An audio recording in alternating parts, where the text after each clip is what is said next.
Olá pessoal, começando mais um vídeo análise aqui no Okiji Onigiri hoje para falarmos de Hokuto no Ken, lançamento do ano, título importantíssimo para o nosso mercado, que segundo o Gabriel Sol ficou 10 anos em negociação. Segundo eu não, segundo o Marcelo e o Ed no meu vídeo onde eu bati um papo com eles. Então, 10 anos de negociação, cara, vocês pensam o trabalho que deu para trazer esse negócio aqui para vocês, então tratem de comprar, viu? O que você quer que eu fale? Mas como assim, o que você quer que eu fale, cara? Você quer que eu fale Agora dos você não volumes? sabe o que você vai falar? Quer que eu fale dos volumes? Hokuto no Ken é um dos principais mangás publicados até hoje. É uma obra que influenciou muitos autores. A Shonen Jump é praticamente calcada em cima disso aí. Muitas coisas que a gente vê hoje em dia tem referência daí. Claro que ele não criou muitas coisas, mas ele aperfeiçoou e ele popularizou muitas coisas. George Bizarre Adventure bebe dessa fonte. Bebe dessa fonte. Legal, cara. Ele bebe dessa fonte porque, bom, eu posso adiantar que tem umas lutas bem exageradas aqui. Todos aqueles exageros que vocês devem ter visto em JoJo's, tipo, arrancar pedaço e não sei o que ele dá um soco, Homens cara ultra mega explode, fortes. cara super musculoso, que não sei o que. Tudo isso saiu daqui, porque o que tem de gente explodindo na base da porrada nesse mangá, gente, não é brincadeira, não. E eu posso falar que dá uma certa aflição, viu, ler esse negócio aqui, as cenas de luta, porque a galera quebra e aí os ossos ficam expostos, a cabeça explode, rasga no meio, que não sei o que, que agonia.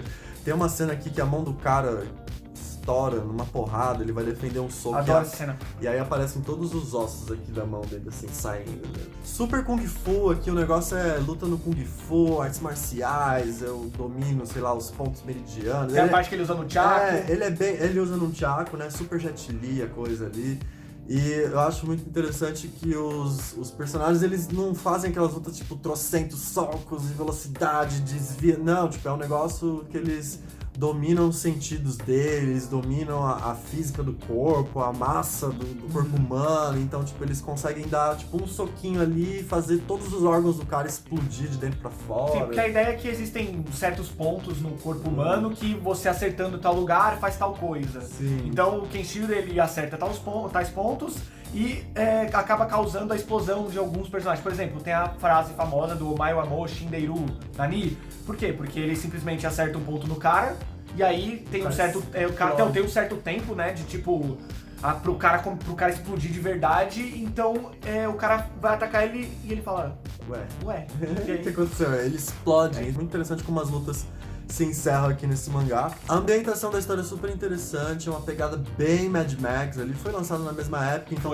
toda a história de ação ali, futurista, tinha ali aquela coisa de Mad Max com moicano, motocicletas, gangues. Ele puxa muita coisa do Mad Max 2, sim, não muito do primeiro, mas do 2. Umas cidades fantasmas, que não sei o que. A gente andou pesquisando aqui o nome disso, que eu falei assim, deve ser alguma coisa punk, né? Sim. Segundo os textos que a gente achou aqui, seria diesel punk, né? Que são histórias pós-apocalípticas, com uma humanidade ali que já tá toda lascada, com a destruição do planeta, e as máquinas são movimentadas a diesel, né? Então tudo é baseado, a tecnologia, ela é fundada no uso de combustíveis, né? E a destruição do planeta Terra também é baseada nessa questão de combustível. Então aqui, é um mundo sem lei, tá? Várias cidades fantasmas, deu uma merdeiro total, todo mundo tá ali vivendo cada um por si. Violência extrema, tá muito difícil sobreviver nesse mundo. Realmente aquilo do mais forte vence. Vence. E muitas gangues, os caras dominando cidades e escravizando as pessoas, tem questão de fome, prisioneiros e blá blá blá. Então toda essa ambientação você vai encontrar aqui em Hokuto no Ken. E aí o Kenshiro, ele tá em jornada atrás da mina dele, que foi raptada pelo arqui-inimigo dele, né? Que também foi parceiro de treinamento dele, pelo né? O Shin. O autor meio que coloca o Kenshiro de um lado e o Shin do outro. Eles são opostos em questão de poder e tudo mais, né? Estilo de luta também, né? Que é o do norte e o do sul. Exatamente. Então o Shin, ele vai ser o primeiro vilão que já vai aparecer nesse primeiro volume aqui, vai contar um pouquinho do passado do Kenshiro. E aí o Kenshiro sai nessa jornada.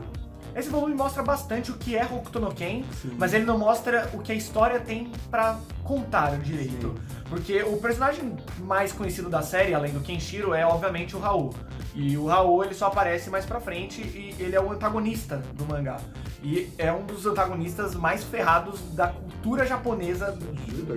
Ele é surreal. Ele é muito famoso, ele tem bastante carisma, ele é interessante. A relação entre ele e o Kenshiro é o que move a história. Tanto que depois que acontece uma certa coisa, o mangá muda totalmente de foco e você começa a meio que perder um pouco o interesse. Então, eu já li o mangá inteiro, né? Eu acho que é bom falar isso. Eu já li a obra inteira, eu li pela internet, na época que não tinha saído no Brasil, pra ser sincero. Eu li lá os seus 27 volumes, agora vão ser 18, também é bom falar isso.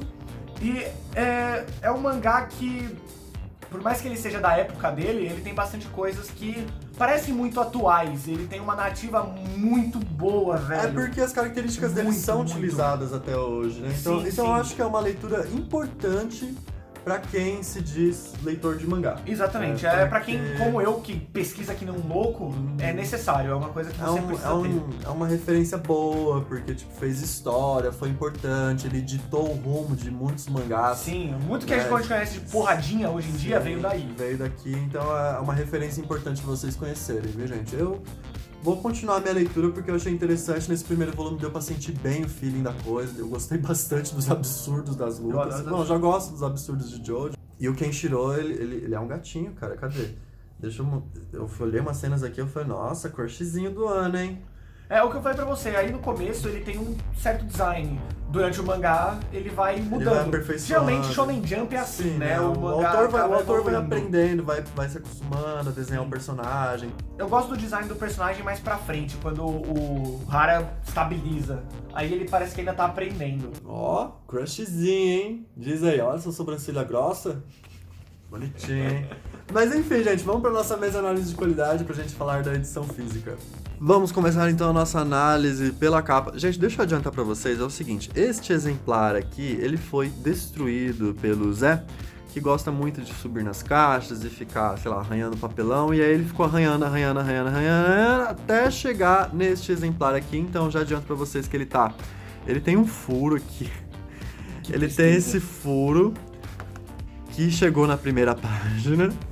E a capa tá toda arranhada, tá vendo aqui, ó? Tá toda arranhada, então ele detonou. Então assim, se eu não pegar esse primeiro volume aqui pra mim, eu vou colocar como prêmio no concurso cultural. Quem não se importar, né? Cavalo dado. Mas vamos começar então pela capa, que é incrível, gente. Essa nova edição tem umas capas maravilhosas. Eu te mostrei a do cavalo. Sim, a do cavalo é muito legal, linda cara. demais. Muito legal mesmo. Eu fiquei impressionado com a iluminação que o autor trabalha aqui, ó. Ele faz toda uma iluminação, ele faz a textura do couro. Deixa eu dar um zoomzinho aqui, ó. Ele faz a textura do couro. Vocês estão vendo isso aqui, gente? Vocês têm ideia do que é isso? Bom, super detalhado, a jaqueta dele é super detalhada. Olha essa cinturinha. Era muito comum, né, os caras parecerem umas ampulhetas, né? Tipo, um ombro de 3 metros de largura e uma cintura de 40 centímetros, cara. Olha o tamanho do peito desse cara, velho. Que o design é um pouco diferente, né, do que a gente tem no primeiro volume, por exemplo. Tanto que eu acho até interessante ver que o Kenshiro é bem proporcional no mangá. Assim, no mangá em si ele é um pouquinho mais proporcional. Agora vai lá ver Jojo. O traço, como eu falei, eu uso o termo datado, o Saul não gosta de usar datado porque ele diz que isso coloca a obra como uma coisa velha, ultrapassada. Datado. Eu acho que é uma coisa do seu tempo. Eu não gosto de usar datado. Datado dá pra ser usado, mas geralmente quando fala, as pessoas usam como se automaticamente coloca como algo negativo. Ultrapassado, né? Então não é o caso aqui, tipo, eu estou usando o termo datado porque ele traz características dos anos 80. Sim, sem dúvida. Tipo, o cabelo ondulado, né? Não é aquelas coisas espetadas, né? Os diálogos são bastante. Os diálogos são diferentes, as lutas, a própria estética dieselpunk. Sim. Então é inevitável você não falar que isso aqui, tipo, é característico dos anos 80. Sim, sem dúvidas. Tem páginas coloridas que eu comentei com o Sal. Tem essas aqui, ó, do começo. Isso pra mim é página colorida. Tipo, o autor mostra toda... Olha isso aqui, cara. Ficou muito legal. A cidade toda destruidona, que não sei o quê. O autor, ele usa bastante roxo, né? Ele usa bastante roxo. Inclusive, você vê isso na lilás. Exatamente, ele usa muito roxo, lilás. Então, assim, essas pra mim são páginas coloridas, tá? Ó, bastante gente com moicano, bem Mad Max, gangues, motocicletas e tal, e deserto, que não sei o quê. E aí, mais pra frente, tem umas páginas que eu falo, gente, chamar isso aqui de página colorida, tipo, por favor, né? Então, foi publicado assim na Shonen Jump, eles só simplesmente pegam e colocam na edição. Considera, assim, aquela Não, coisa, eu entendo que né? não consideram, eu entendo. Mas, enfim, a arte sensacional, super detalhada. As lutas disso aqui, de doido, meu. Todo mundo explode nessa porra, ninguém morre de um jeito normal. Foi o que eu te falei aquela vez, ele tem mais explosão de corpos do que Olha explosão essa de explosão. cena, essa cena é super Kung Fu, né? Tipo, Demais. Os caras cruzando com uma voadora. Completamente Kung Fu. Super Kung Fu. Aqui ele parando, O machado com... a perna dele, subindo num puta de um ângulo e parando um machado, cara, com a lateral do pet. Mano, mais Kung Fu que isso? Mais Kung Fu que isso não tem, cara. Não, olha esse cara explodindo no meio, meu. O cérebro, mano. Sério do cara, é muito doido. É importante falar que se passa no Japão, tanto que aí eles falam que é uma província e tal, que é algum lugar do Japão. Seguimos para a lombada, que é branca, escrito Hokuto no Ken. Tem verniz localizado nessas estrelinhas, né? Aqui, ó. Como se fosse a Não sei se constelação vocês e vão... tal. Aí, ó, deu pra ver. Na contracapa, novamente, as estrelas e uma pequena sinopse, não temos ilustrações. Partes internas brancas, já mostramos as páginas coloridas para vocês. Aqui tem o sumário. Tem uns extras aqui. É o comentário do Horie, que é o... Ó, aqui ó, vem aqui. Aqui tem o nome do rapaz, do senhor. Nobuhiko Horie. Esse era o cara que era o editor da Shonen Jump quando publicava Hokuto no Ken, Dragon Ball, Yu Yu Hakusho, Slam-Dunk, Dragon Quest, o Dino Daiboken no Fly. Então, ele é o cara que deu dinheiro pros caras. A Jump na era mais importante dela. Trouxe muita grana, viu? Porque são títulos de peso. Olha essa cidade, sensacional, né, gente? Hokuto no Ken, então, é mais um lançamento da editora JBC com história de Buronson e arte de Tetsuhara. Formato 13.2 por 20, com uma média ali de 300 páginas em papel Lux Screen. Periodicidade mensal até o 6º volume, em diante eles não confirmaram qual vai ser a periodicidade. Preço de capa R$ 42,90. Essa foi a análise de Hokuto no Ken, novo lançamento da editora JBC. Se você gostou do vídeo de hoje, não se esqueça então de deixar o seu joinha, se inscrever no canal e seguir a gente em todas as redes sociais. Capitão Nigiri e Gabriel Saúl, agradeço a atenção de todo mundo. Nos vemos no próximo vídeo. Gangue, desliga.